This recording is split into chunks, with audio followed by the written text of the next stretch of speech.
Hey guys, welcome back to the channel. What if I told you your first $100 could be the difference between staying broke and building real wealth?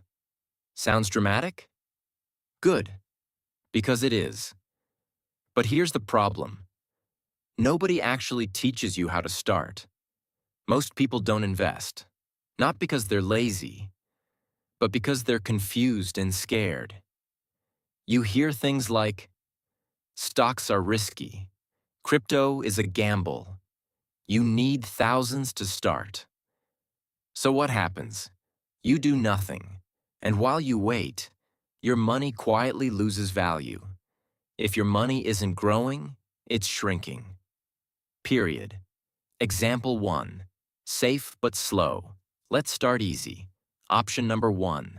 High-yield savings account. Risk level, basically zero. This is where your money just sits, but earns a small return. Not exciting, not sexy. But here's the twist. This isn't about getting rich. This is about not going broke. Emergency happens, you're covered. Ever had an unexpected expense hit at the worst time? Yeah, that's why this matters. Example 2. Balanced growth. Now let's level up. Option number 2. Index funds. Instead of betting on one company, you invest in hundreds at once. Think of it like this.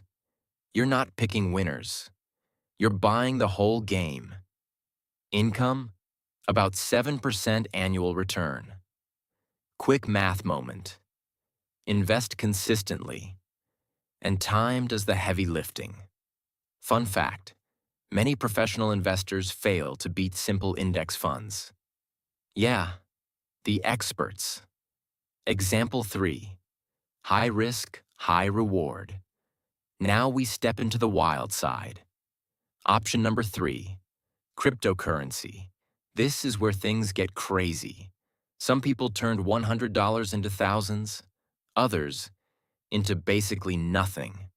That's the game. Only invest what you're okay losing. If your investment keeps you awake at night, you invested too much. Solution. So what should you actually do with $100? Here's the smart approach. Split it based on risk. $40 to safe foundation, savings/emergency. $40 to growth, index funds. $20 to high-risk bets, crypto or similar. Why? Because you're doing 3 things at once. Protecting yourself, growing steadily, taking calculated shots. That's how real investors think. Quick recap. Let's simplify everything. Doing nothing equals losing money. Safe options equals protection. Index funds equals long-term growth. Risky assets equals potential upside and downside. Wealth isn't built in one move. It's built in consistent decisions. If this helped you see money differently, hit like and subscribe. And now I'm curious. If you had $100 right now, where would you invest it? Drop it in the comments. I read every single one.